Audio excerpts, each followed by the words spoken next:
Hello students, જો અગાઉના લેક્ચરની અંદર આપણે શું ભણ્યા હતા, ખાસ કરીને આપણે વાત કરી હતી કે વાયુનો જે અણુ છે તો એની સરેરાશ ગતિ ઉર્જા 1/2 mv² બરાબર સાબિત કર્યું 3/2 kT, એટલે કે નિરપેક્ષ તાપમાનના સમપ્રમાણમાં હોય છે, જેના પરથી આપણે VRMS એટલે કે વાયુના અણુની સરેરાશ ઝડપનું વર્ગમૂળ લીધું, એટલે કે એને સરેરાશ વર્ગિત વર્ગમૂળ પણ બોલાય છે. તો VRMSના પણ 3 સૂત્ર આપણે વાત કરી. એક સૂત્ર હતું √3 kT/m, જ્યાં સ્મોલ m એટલે એક અણુનું દળ. બીજું સૂત્ર આપણે લખી શકીએ છીએ √3 RT/m0, m0 એટલે અણુભાર થશે, અને ત્રીજો પોઈન્ટ જે હતો એ હતો દબાણ પરથી √3 P/ρ. તો આ રીતે આપણે કોઈ પણ વાયુનો અણુ હોય તો એની VRMS નક્કી કરી શકીએ છીએ. જેના લગતા થોડા MCQ વિશે પણ આપણે થોડી ઘણી વાત કરી ચૂક્યા છીએ. હવે આજે મારે નેક્સ્ટ ટોપિકની અંદર ઘણી બધી વાત કહેવી છે, જેમાં ફર્સ્ટ છે મારી પાસે ઉર્જાના સમવિભાજનનો નિયમ.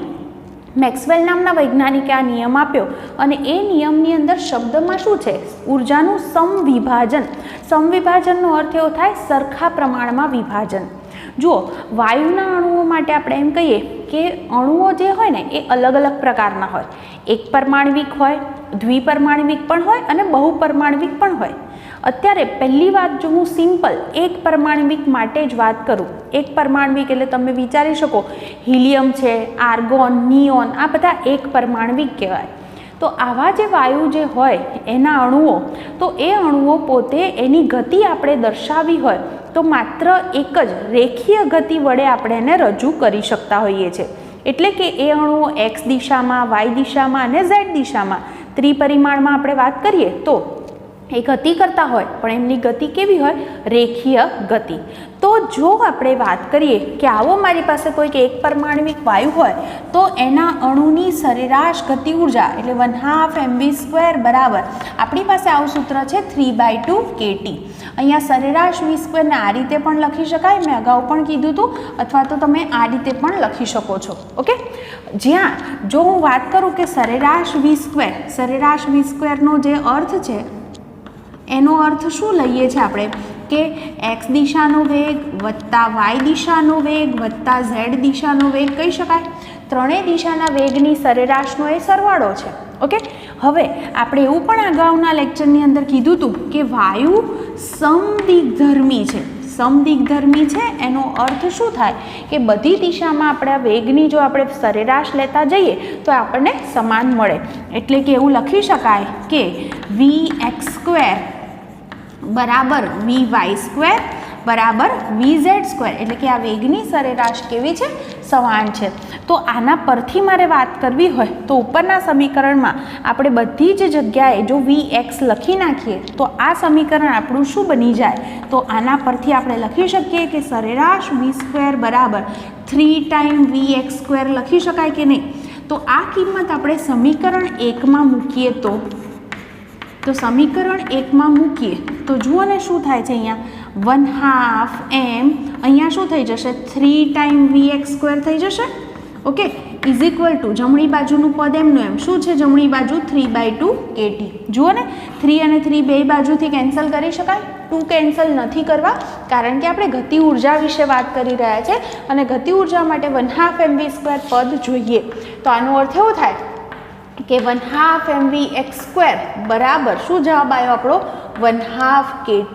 અચ્છા, એવું કહી શકો તમે, જો આ જ રીતે મેં બધે vxની બદલે બધે જ vy લખ્યા હોત તો આપણા જવાબમાં શું ફરક પડત, vx² ની જગ્યાએ શું આવી જાય 3 vy² આવત. તો આપણે લખી શકીએ કે આ પરથી આપણે y માટે લખતા હોય તો આવું થાત vy² is equal to 1/2 kT. અને એ જ રીતે જો મેં બધે vz સંકેત વાપર્યો હોત તો શું લખત 1/2 mvz² બરાબર 1/2 kT. તો જુઓ ને, આનો અર્થ એવો થયો ને કે વાયુનો અણુ x દિશામાં ગતિ કરી શકે, y દિશામાં ગતિ કરી શકે અને z દિશામાં. તો ત્રણેય સાથે સંકળાયેલી ઉર્જા કેવી છે, સરખી છે. અને કેટલી છે 1/2 kT. તો જુઓ ને, એવું થયું ટોટલ 3/2 kT હતી, એના 3 ટુકડા થયા 1/2 kT plus 1/2 kT plus 1/2 kT હે ને, એટલે ત્રણેયનો સરવાળો 3/2 kT થશે. આ સમીકરણમાં તમે વિચારો તો આ સમીકરણમાં વિચારો 1/2 m ટોટલ v સ્ક્વેર એટલે લખાય ને 1/2 mv x square plus 1/2 mv y square plus 1/2 mv z square ડાબી બાજુ. તો બરાબર જમણી બાજુ શું થશે 1/2 kT plus 1/2 kT plus 1/2 kT એટલે 3/2 kT. તો આપણું સમીકરણ 1નું પાલન થાય છે આ રીતે. એટલે કે એવું કહી શકાય કે વાયુનો અણુ જેટલી શક્ય ગતિ કરી શકે, જેટલી શક્ય ગતિ એટલે શું, x દિશામાં ગતિ થઈ, y દિશામાં થઈ અને z દિશામાં થઈ, તો એ જેટલી શક્ય ગતિ કરી શકે છે દરેક સાથે સંકળાયેલી ઉર્જા 1/2 kT જેટલી છે. એટલે કે સમાન છે. એટલે કે ઉર્જા જે હતી એનું વિભાજન સરખા પ્રમાણમાં થયું. દરેકને કેવી ઉર્જા મળી, સરખી હે ને, એને ઉર્જાના સમવિભાજનનો નિયમ કહે છે. એટલે આ વાક્ય હંમેશા યાદ રાખવું કે વાયુનો અણુ જેટલી શક્ય ગતિ કરી શકે, જેટલી શક્ય ગતિ એટલે હું ફરી ક્લિયર કરું, જેમ x દિશામાં છે, y દિશામાં છે, z દિશામાં છે, તો એ જેટલી શક્ય ગતિ કરી શકે છે દરેક સાથે સંકળાયેલી ઉર્જા કેટલી છે 1/2 kT અને ઉર્જાના સમવિભાજનના નિયમ તરીકે ઓળખવામાં આવે છે. તો આ વાક્ય પણ અહીંયા લખી લેવું જોઈએ આપણે, બરાબર.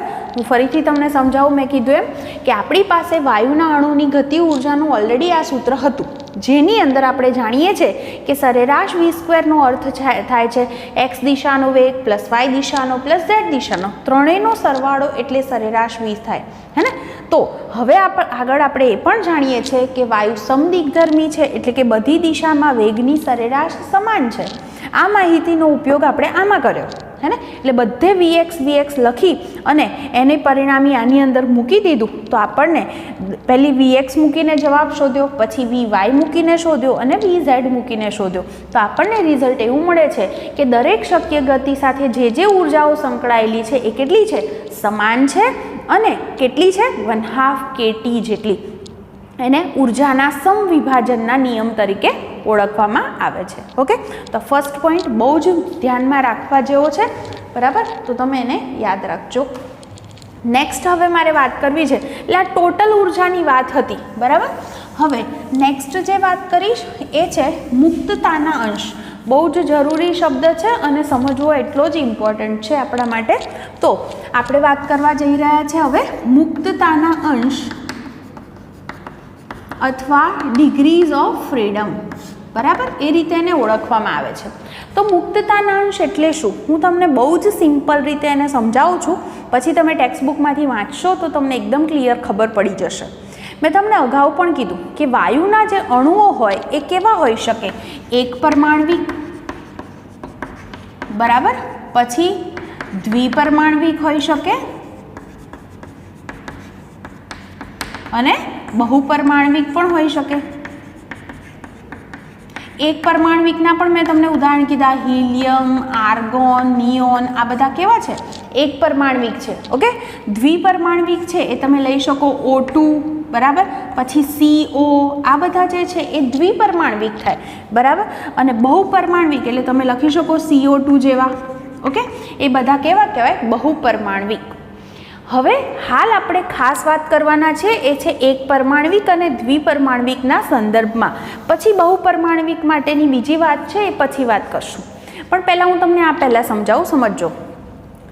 વાયુના અણુઓ એક પરમાણ્વિક હોય ને તો એ માત્ર ને માત્ર કેવી ગતિ કરી શકે છે, રેખીય ગતિ.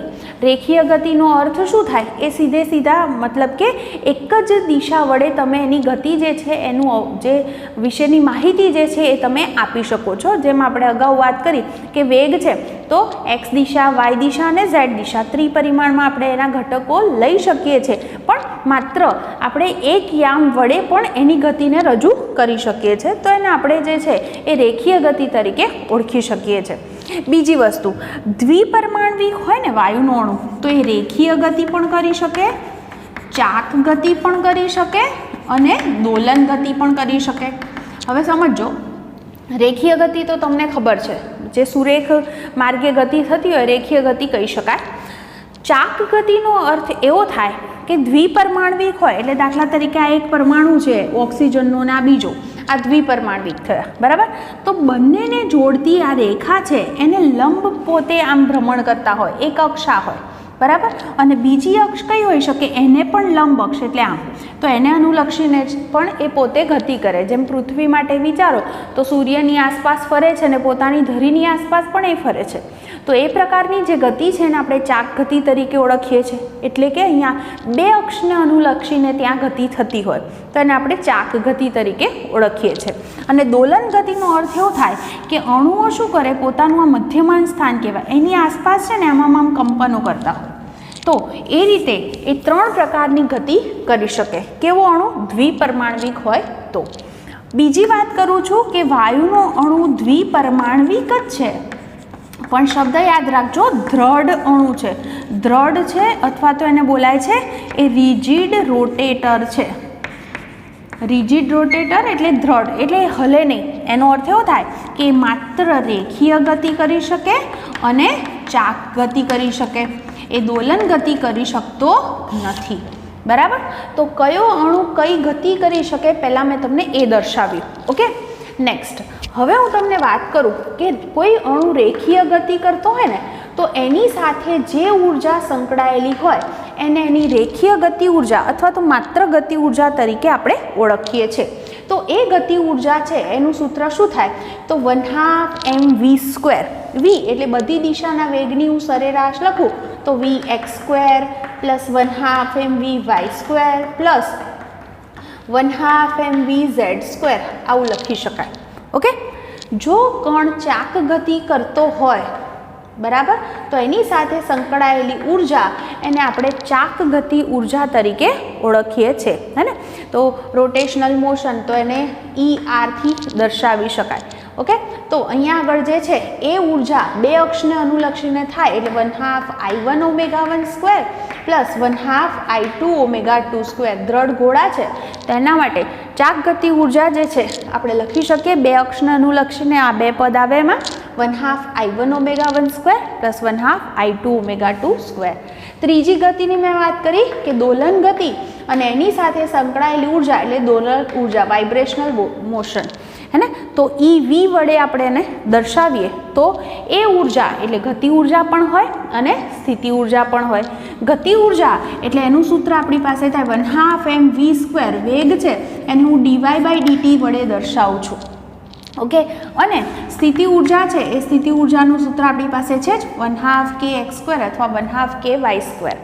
તો આ રીતે અણુઓની અલગ અલગ ઉર્જાઓ જે છે એ મેં અહીંયા દર્શાવી. હવે સમજવાનું આ વસ્તુ છે, મુક્તતાના અંશ એટલે શું?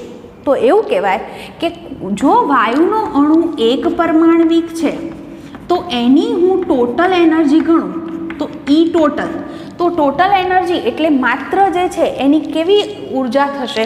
તો માત્ર એમાં કઈ ઉર્જા હાજર હશે? તો રેખીય ગતિ ઉર્જા.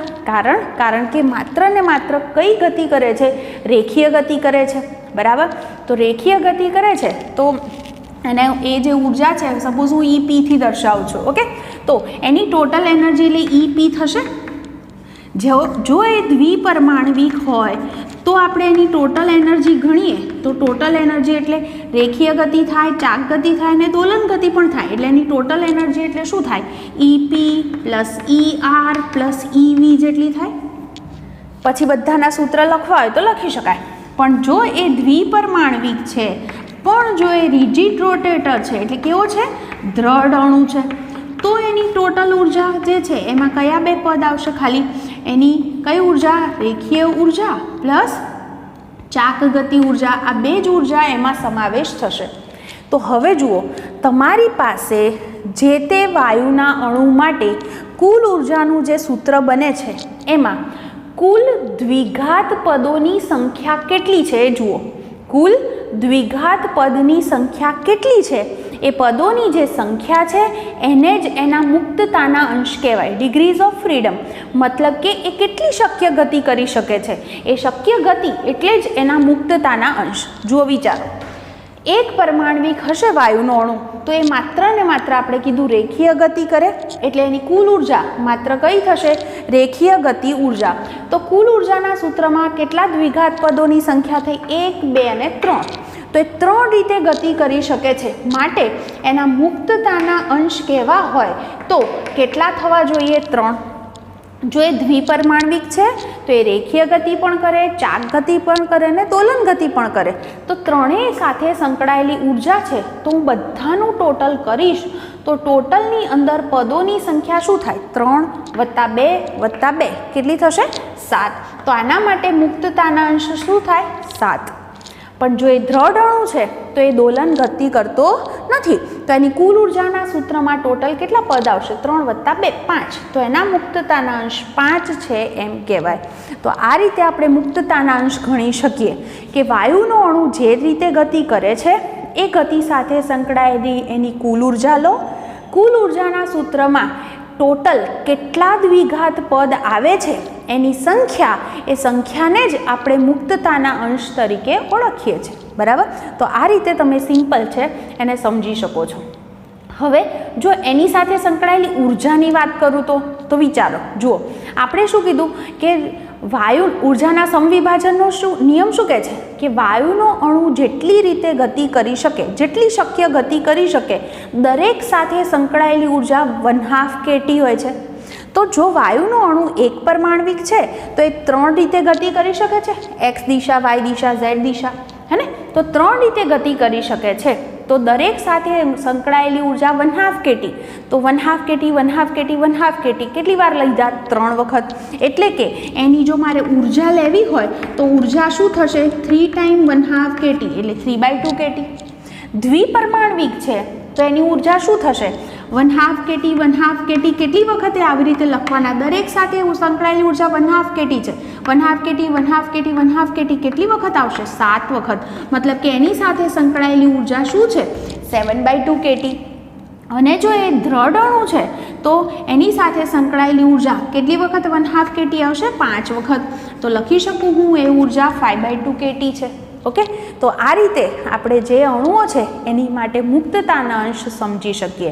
તો હવે તમારા મગજમાં આટલું ક્લિયર હોવું જોઈએ. મુક્તતાના અંશ અથવા ડિગ્રીઝ ઓફ ફ્રીડમનો અર્થ શું થાય કે વાયુનો અણુ જેટલી રીતે ગતિ કરી શકે છે એ દરેક સાથે સંકળાયેલી ઉર્જા ગણી લો. એ ઉર્જાનું કુલ ઉર્જા શોધો ટોટલ. બરાબર? અને કુલ ઉર્જાના સૂત્રમાં આવતા દ્વિઘાત પદોની સંખ્યા કેટલી છે એ પદોની સંખ્યા એટલે જ એના મુક્તતાના અંશ. જેમ એક પરમાણવિક છે તો માત્ર રેખીય ગતિ કરે એટલે એની કુલ ઉર્જાના સૂત્રમાં 3 પદ આવે તો એના મુક્તતાના અંશ 3 કહેવાય. દ્વિપરમાણવિક છે તો કુલ ઉર્જા કરશો તો આ બધાનું ટોટલ કરો તો 7 પદ આવે છે એટલે મુક્તતાના અંશ 7. અને જો દ્રઢ છે તો 5 પદ આવે છે સૂત્રમાં, કુલ ઉર્જાના સૂત્રમાં, તો એના મુક્તતાના અંશ 5 છે. અને દરેક સાથે સંકળાયેલી ઉર્જા 1/2 kT છે તો આમાં 3 વખત 1/2 kT કરો એટલે 3/2 kT થાય.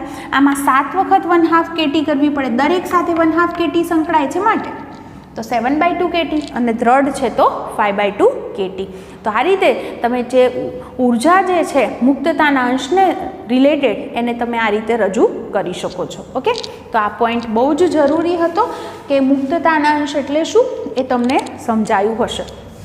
હવે હું તમને એ કહું કે વાયુના અણુની આંતરિક ઉર્જા છે, આંતરિક ઉર્જા, એને હું મુક્તતાના અંશના પદમાં સમજાવવા માંગુ છું. તો આંતરિક ઉર્જા આપણને નથી ખબર કે મુક્તતાના અંશ કેટલા છે. તો ધારો કે આપણે લઈ લઈએ કે મુક્તતાના અંશ F છે, કારણ કે આપણને નથી ખબર કે વાયુનો અણુ એક પરમાણવિક છે, દ્વિ છે, બહુ છે, કંઈ જ ખબર નથી. તો આપણે ખાલી માની લીધું હાલ કે એને મુક્તતાના અંશ F છે, કંઈક આપણે નામ આપી દઈએ છીએ. ઓકે, તો એના રિલેટેડ હવે મારે આંતરિક ઉર્જાનું સૂત્ર છે એ દર્શાવવું છે. હવે યાદ કરો તો આંતરિક ઉર્જા, આંતરિક ઉર્જાને આપણે આવી રીતે વ્યાખ્યાયિત કરી હતી કે આંતરિક ઉર્જા એટલે n અણુઓની ઉર્જાને ભેગી કરો એટલે અણુઓની સંખ્યા ગુણ્યા એ દરેકની શું આવશે? ઉર્જા. એટલે આ n ગુણ્યા શું આવશે? દરેક અણુની ઉર્જા. આવું સૂત્ર હતું. ઓકે, તો હવે જો મારે મુક્તતાના અંશના પદમાં આ વસ્તુ લખવી હોય તો સૂત્ર મારે શું બનાવવું પડે? જુઓ, જો એક જ માટે વાત કરીએ છીએ તો મુક્તતાના અંશ જે છે એ મુક્તતાના અંશ F માટે આપણે દર્શાવવું છે કે ટોટલ જે છે એ મુક્તતાના અંશ F છે. એક અણુ સાથે સંકળાયેલી ઉર્જા શું હોય છે? 1/2 kT. તો મતલબ એક ગતિ સાથે તો F છે એટલે એની સાથે સંકળાયેલી ઉર્જા શું થાય? F/2 kT થશે. આ પદ સમજાયું શું કહેવા માંગુ છું? તો આપણે લખવું હોય કે આંતરિક ઉર્જા n અણુની, બરાબર, એટલે જ આંતરિક ઉર્જા, તો હું આવું લખી શકું કે એનું સૂત્ર શું બનવું જોઈએ? n ગુણ્યા દરેક અણુની ઉર્જા ગુણ્યા શું લખવું પડે? મુક્તતાના અંશ. ત્યારે આપણી પાસે કુલ સૂત્ર બને. તો n એટલે n જ લખવાના, મુક્તતાના અંશ આપણે f કીધા, અને દરેક અણુની ઉર્જા શું હોય છે? f/2 kT. આ પદ યાદ છે? જો અહીંયા આગળ જે છે, ધારો કે અણુની સંખ્યા એક જ છે, તો n બરાબર 1. એક પરમાણવિક છે તો મુક્તતાના અંશ 3, તો ઉર્જા 3/2 kT આવી ગઈ, બરાબર. અણુઓ વધારે હોય તો એને ગુણ્યા n કરી દેવાના, તો એ આપણને શું મળી ગયું? એનું સૂત્ર મળી ગયું. ઓકે, હવે જુઓ ને, એક વસ્તુ મારે મોલ સંખ્યાના સંદર્ભમાં આપણે આને લખવું હોય તો જુઓ, આ સૂત્રને અલગ રીતે હું લખવા માંગુ છું. તો એક કામ કરું, તમને મોલ સંખ્યા મ્યુ બરાબર આવું યાદ છે? n/na. તો n બરાબર મ્યુ na લખી શકાય? તો હું n ની જગ્યાએ મ્યુ na લખી નાખું. તો મ્યુ na આવું આપણે લખીએ તો આને ઓળખો છો? na × k શું છે? r. તો આપણું સૂત્ર શું થયું? f, અને હું f/2 જ લખું, f/2 મ્યુ rt. તો આ જે છે, જો મુક્તતાના અંશ f હોય તો ઉર્જાનું સૂત્ર આપણે f/2 મ્યુ rt પણ લખી શકીએ છીએ, જ્યાં મ્યુ જે છે એ મોલ સંખ્યા દર્શાવશે, એટલે કેટલા મોલ વાયુ છે. ચલો, એક પરમાણવિક વાયુ છે અને 2 મોલ વાયુ છે. ઓકે, તો એની ઉર્જા શું થશે? એક પરમાણવિક છે તો f એટલે મુક્તતાના અંશ 3 લખવાના, અને મોલ કેટલા કીધા? મેં 2 લીધા, હે ને? તો તમે અહીંયા કિંમત મૂકો તો સીધી એની આંતરિક ઉર્જા વાયુની કેટલી થશે એ તમે ગણી શકો છો. તો એ સૂત્ર જે છે મેં તમને આ રીતે તારવી બતાવ્યું. આ શું લીધું એ તમને ખ્યાલ આવ્યું કે આંતરિક ઉર્જા એટલે n અણુઓની ઉર્જા ભેગી કરવાની, જે ઉર્જા એના મુક્તતાના અંશ f હોય તો f દરેક સાથે સંકળાયેલી ઉર્જા 1/2 kT છે, તો f સાથે સંકળાયેલી ઉર્જા શું થાય? f time 1/2 kT. પણ આ તો એક જ અણુની થઈ, તો આવા n અણુ છે એટલે ગુણ્યા n કરી દીધું, બસ. અને પછી એને સાદુરૂપ આપ્યું છે. તો એને આ બહુ જરૂરી વસ્તુ છે, તો તમે એને લખી પણ લેજો, બરાબર. ક્લિયર થતું હશે આટલું? ઓકે, ચલો. બીજો એક શબ્દ મારે હવે તમને સમજાવવો છે, એ છે મોલર વિશિષ્ટ ઉષ્મા. વિશિષ્ટ ઉષ્મા વિશે હવે આપણે વાતો કરવા જઈ રહ્યા છે, જેની અંદર મારે શબ્દ તમને સમજાવવો છે મોલર વિશિષ્ટ ઉષ્મા. મોલર વિશિષ્ટ ઉષ્મા જે છે એને કઈ રીતે વ્યાખ્યાયિત કરી શકાય? તો આવી રીતે લખું હું કે અહીંયા આગળ લખીશું ઉષ્મા ઉર્જા ભાગ્યા લખીશ દ્રવ્યનો જથ્થો, અને અહીંયા લખીશ તાપમાન, જેથી કરી અને તમે બહુ ઇઝીલી વ્યાખ્યા બનાવી શકો. જુઓ, જથ્થો કયા એકમમાં હોય? મોલમાં, હે ને? તો હું એમ કહું, 1 મોલ વાયુ છે મારી પાસે, 1 મોલ વાયુ છે અથવા દ્રવ્ય, જેની પણ વાત કરતા હોય, તો 1 મોલ વાયુના તાપમાનમાં એકમ એટલે 1° સે અથવા 1 કેલ્વિન, આટલો ફેરફાર કરવા જરૂરી ઉષ્મા એને એની મોલર વિશિષ્ટ ઉષ્મા કહેવાય. ફરીથી, 1 મોલ જથ્થો લેવાનો છે વાયુનો, એના તાપમાનમાં કેટલો ફેરફાર કરશો? એકમ, બરાબર. તો એકમ ફેરફાર કરવા જેટલી ઉષ્મા એને જોઈતી હોય એને એની મોલર વિશિષ્ટ ઉષ્મા તરીકે ઓળખીએ છીએ, જેને આપણે કઈ રીતે દર્શાવીએ છીએ? જો આખી પ્રક્રિયા દરમિયાન કદને અચળ રાખીએ ને તો એને અચળ કદે વિશિષ્ટ ઉષ્મા કહેવાય, જેને CV વડે દર્શાવાય. અને પ્રક્રિયા દરમિયાન જો દબાણ અચળ રાખીએ તો એને અચળ દબાણે વિશિષ્ટ ઉષ્મા કહેવાય, જેને CP વડે દર્શાવવામાં આવે છે. CP અને CV વચ્ચેનો સંબંધ આવો છે, CP - CV = R, બરાબર, જે અગાઉના ચેપ્ટરની અંદર પણ તમે ભણો છો. તો CP અને CV વચ્ચેનો સંબંધ આવો છે, CP - CV = R. આ અચળ કદે વિશિષ્ટ ઉષ્મા છે, આ અચળ દબાણે, એટલે કે પ્રક્રિયા દરમિયાન આ રાશિ અચળ રાખી અને ઉર્જા આપવાની અને તાપમાનમાં ફેરફાર કરવાનો હોય છે, બરાબર. આ બે વચ્ચેનો સંબંધ છે. અને આ CP અને CVનો જે ગુણોત્તર છે એને આપણે ગામા વડે દર્શાવીએ છીએ. તો હવે આ જે આખી વસ્તુ છે એ મારે તમને એક પરમાણવિક, દ્વિપરમાણવિક અને બહુપરમાણવિક દરેક માટે સમજાવવી છે. જુઓ, હમણાં જ મેં એવું કીધું કે તમારી પાસે ઉર્જાનું જે સૂત્ર છે આપણે હમણાં જ આવું સાબિત કર્યું, f/2 મ્યુ rt, યાદ છે? આંતરિક ઉર્જાનું જે સૂત્ર છે એ આપણે આવું સાબિત કર્યું, બરાબર. ચલો અત્યારે હાલ હું પહેલી વાત કરવા જઈ રહી છું, કેવો વાયુ છે મારી પાસે? એક પરમાણ્વિક, બરાબર.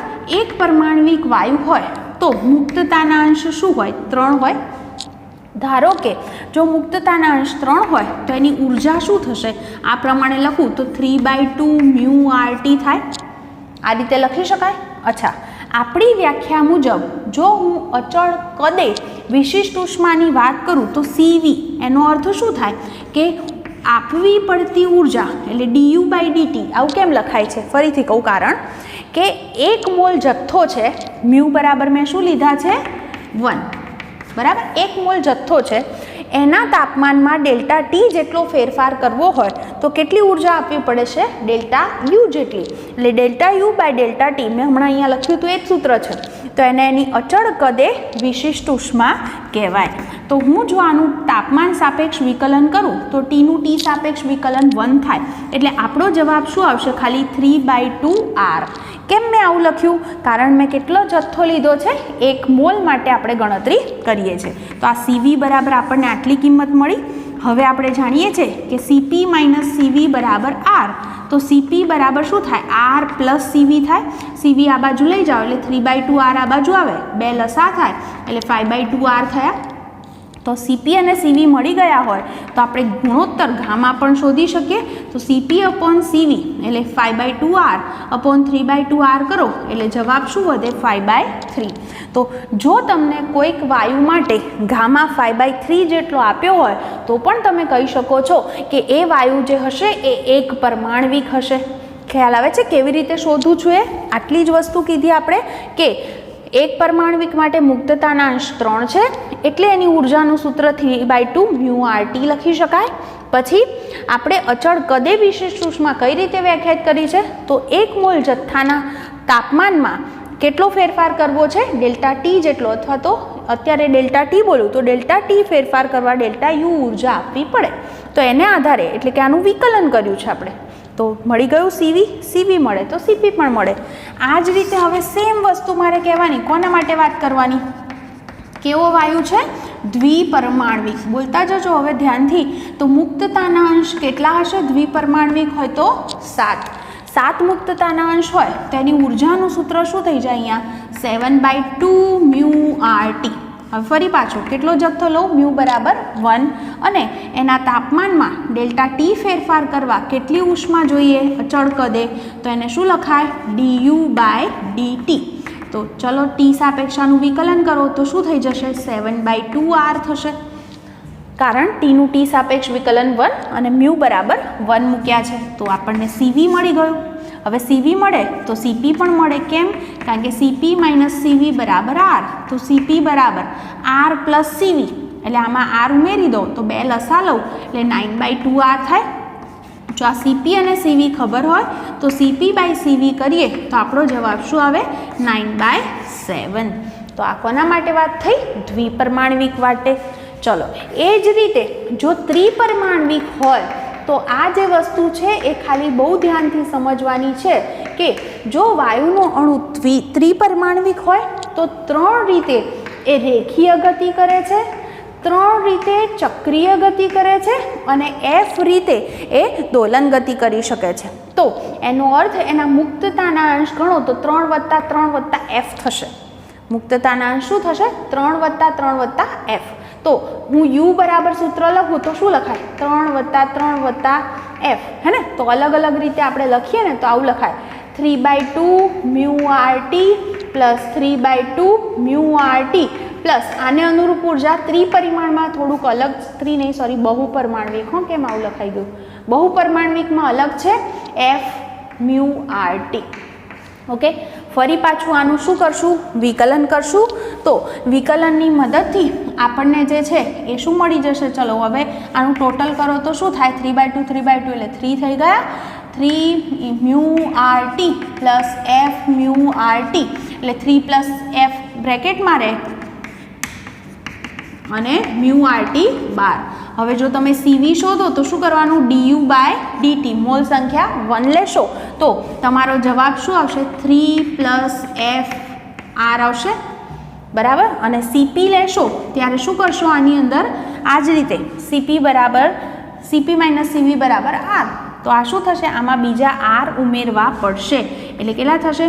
3 પ્લસ F ઇન્ટુ R હતા અને બીજા R ઉમેરાય એટલે 4 પ્લસ FR થશે. હવે જો હું ગુણોત્તર લઉં ગામા તો શું થાય? CP અપોન CV એટલે 4 plus F upon 3 plus F. બરાબર. તો આ દરેક માટે એક પરમાણ્વિક, દ્વિપરમાણ્વિક અને બહુપરમાણ્વિક દરેક માટે જે વિશિષ્ટ ઉષ્મા જે છે એના આપણે સૂત્ર લીધા. બરાબર. CP CV આ બધા વિશે આપણે વાત કરી લીધી. ઓકે, ખ્યાલ આવી ગયો હશે હવે આટલો. હવે ખાસ જે છે આપણી ટેક્સ્ટબુકની અંદર એક ઉદાહરણ આપ્યું છે એની પણ આપણે જોડે ચર્ચા કરી લઈએ જેથી કરીને તમને આખી વસ્તુ ક્લિયર થઈ જાય. જેની અંદર 13.8ની અંદર એમ કે છે કે ચોક્કસ કદનું એક નળાકાર પાત્ર, ચોક્કસ કદનું એક નળાકાર પાત્ર પ્રમાણભૂત તાપમાને અને દબાણે 44.8 લીટર હિલિયમ વાયુ ધરાવે છે. નળાકારમાં રહેલા વાયુનું તાપમાન, નળાકારમાં રહેલા વાયુનું તાપમાન 15°C જેટલું વધારવા માટે કેટલી ઉષ્મા જરૂરી છે? જુઓ, પહેલાં તો હિલિયમ વાયુ કહી દીધો છે અને તમને અહીંયા આગળ અહીંયા STPA કીધું છે. STPA છે એનો મતલબ જે છે સ્ટાન્ડર્ડ કિંમતો કીધી છે. બરાબર. તાપમાન 0°C અને દબાણ 1 વાતાવરણ અને કદ જે છે કદ એ કેટલું આપ્યું છે? 44.8 લીટર. હવે તમે જાણો છો કે જો વાયુ STPA હોય તો 22.4 લીટર કદ હોય તો વાયુનો જથ્થો 1 મોલ થાય. તો 44.8 લીટર છે તો જથ્થો કેટલો થશે? તો હવે લખી શકાય કે હવે લખીએ આપણે કે STPA 22.4 લીટર કદ તો વાયુનો જથ્થો કેટલો હોય? 1 મોલ. બરાબર. તો હવે અહીં શું થશે? મોલ સંખ્યા મ્યુ બરાબર શું થશે? ભાગાકાર કરવાનો ને 44.8 ભાગ્યા 22.4 એટલે વાયુ કેટલા મોલ થઈ ગયો? અહીં 2 મોલ વાયુ છે એમ કહેવાય. જેના તાપમાનમાં કેટલો ફેરફાર કરવો છે? ડેલ્ટા ટી 15°C કીધો છે ને? યસ, 15°C જેટલો વધારો કરવો છે તો કેટલી ઉષ્માની જરૂર પડે? જુઓ, આપણે વાત કરી હતી કે મોલર વિશિષ્ટ ઉષ્મા, આપણી પાસે શું સૂત્ર હતું? મોલર વિશિષ્ટ ઉષ્મા, હે ને? તો બરાબર આપણે શું સૂત્ર લખતા હતા કે મોલર વિશિષ્ટ ઉષ્મા એટલે જરૂરી ઉષ્મા ઉર્જા ભાગ્યા મોલ ગુણ્યા તાપમાન. આવું હતું સૂત્ર. એટલે આવું હતું, ઉષ્મા ઉર્જા ભાગ્યા જથ્થો ગુણ્યા તાપમાનમાં ફેરફાર. આવું સૂત્ર હતું. તો આના પરથી જરૂરી ઉષ્માને સૂત્રનો કરતા કરીએ તો શું લખાય? માટે તાપમાનમાં ફેરફાર કરવા જરૂરી ઉષ્મા ઉર્જા, એને હું યુ નામ આપું તો શું થશે? અહીંયા આગળ મોલર વિશિષ્ટ ઉષ્મા અચળ કદ એટલે CV ગુણ્યા જથ્થો શેમાં હોય? મ્યુમાં, અને તાપમાન જે છે એને હું ડેલ્ટા ટી લખું. બરાબર. હવે જુઓ, અહીંયા આગળ CV કેટલા લેવાના? તો તમને અહીંયા આગળ કયો વાયુ આપ્યો છે? હિલિયમ. તો હિલિયમ વાયુ માટે હિલિયમ જે છે એ એક પરમાણ્વિક છે. તો એક પરમાણ્વિક છે માટે CV શું હતો? આપણે ગણ્યો હતો ને. કઈ રીતે ગણ્યો હતો? તો આપણી પાસે ઉર્જાનું સૂત્ર હતું. શું હતું? F/2 μRT. એની અંદર F બરાબર 3 હતા. પછી આનું વિકલન કર્યું હતું એટલે આપણો જવાબ શું આવ્યો હતો? 3/2R. હે ને? તો CV બરાબર 3/2R છે. તો એ મૂકી દઉં તો શું થાય? 3/2R. મોલ સંખ્યા અહીંયા 2 છે અને તાપમાનમાં કેટલો ફેરફાર કરવો છે? 15. તો R જે છે એ 8.31 છે. બરાબર. 2 અને 2 ને હું કેન્સલ કરી દઉં તો આ ઉર્જા કેટલી જોઈશે એ મને જૂલમાં મળી જશે. સિમ્પલ જ ગણતરી છે. ઓકે, જુઓ ને તમારો જવાબ શું હશે? 374 જૂલ. હું આમાંથી જોઈને અત્યારે લખું છું પણ એક્ઝેક્ટ એ જ આવશે. બરાબર. તો તમને સમજાયો શું કર્યું અહીંયા? આ સૂત્ર પરથી ઉષ્મા ઉર્જા શું જોઈએ એને સૂત્રનો કરતા કરી દીધો છે. મોલર વિશિષ્ટ ઉષ્મા CV કઈ રીતે ગણવાની? તો એક પરમાણ્વિક છે, દ્વિ છે, કયો છે એના પરથી આપણે હમણાં જ સૂત્ર સાબિત કર્યા હતા. ઓકે, તો આજે હું અહીં સુધી વાત કરું છું. ઘણું બધું વસ્તુ મેં કીધી છે તો બરાબર વાંચી લેજો અને એને ધ્યાનથી યાદ રાખી લેજો.